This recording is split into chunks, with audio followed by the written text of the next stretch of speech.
एक राजा अपनी प्रजा का बिल्कुल ध्यान नहीं रखता था। वो हमेशा अपने कपड़ों को ही संवारता रहता था। सारे महल की सभी अलमारियां भिन्न भिन्न तरह के कपड़ों से पटी रहती थीं। फिर भी और नए कपड़ों की इच्छा उसे हमेशा रहती थी। दो दर्जियों ने उसे सबक सिखाने का फैसला किया। शहर में एक बड़ी दुकान खोलकर उस पर बोर्ड लगवा दिया, यहाँ सिर्फ अमीर लोगों के ही कपड़े सिले जाते हैं। वे किसी को भी अपनी दुकान में घुसने नहीं देते थे।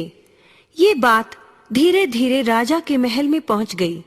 राजा ने दोनों को महल में बुलवाया, परंतु उन्होंने आने से इनकार कर दिया और कहलवा भेजा,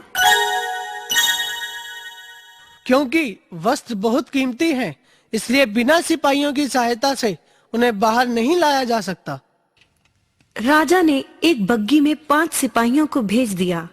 दर्जी एक सोने के संदूक के साथ बग्गी में बैठकर महल में पहुंच गए।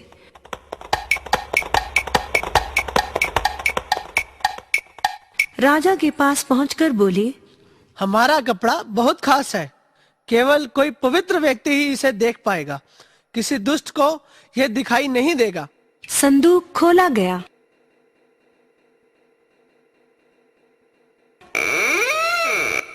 संदूक बिल्कुल खाली था।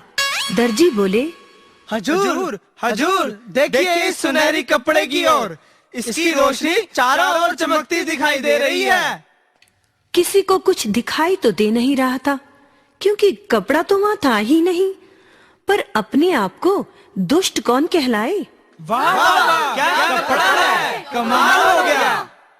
राजा को कुछ दिखाई ना दिया, परंतु वह बोला, हाँ दर्जी, वाकई तुम्हारा कपड़ा तो बहुत शानदार है।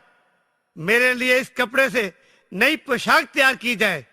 ये लो 500 सोने की मोहरें, इसे मेरे जन्मदिन तक तैयार कर देना। जो हुक्म हजूर। चारों ओर उस विचित्र कपड़े की चर्चा हो रही थी। प्रत्येक उसे देखना चाहता था। राजा के जन्मदिन पर दोनों दर्जी एक बड़ा सा बक्सा लेकर महल में पहुंच गए। सिपाही वो बक्सा लेकर राजा के पास आए। राजा ने बक्से को खोला, लेकिन बक्सा तो बिल्कुल खाली था। परंतु सिपाही बोले, अरे वाह, कितनी सुंदर पोशाक है।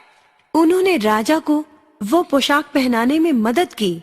राजा के कपड़ों को देखने पूरा दरबार खचाखच भर गया था। जब राजा केवल चड्डी बनियान पहने दरबार में पहुंचे तो सभी हैरान हो गए। किसी को नई पोशाक नहीं दिख रही थी, क्योंकि पोशाक तो थी ही नहीं। परंतु कोई कुछ न बोला। सभी समझ गए थे कि दर्जियों ने राजा को बेवकूफ बनाया है। क्यों बच्चों, मजा आया ना ये कहानी सुनकर?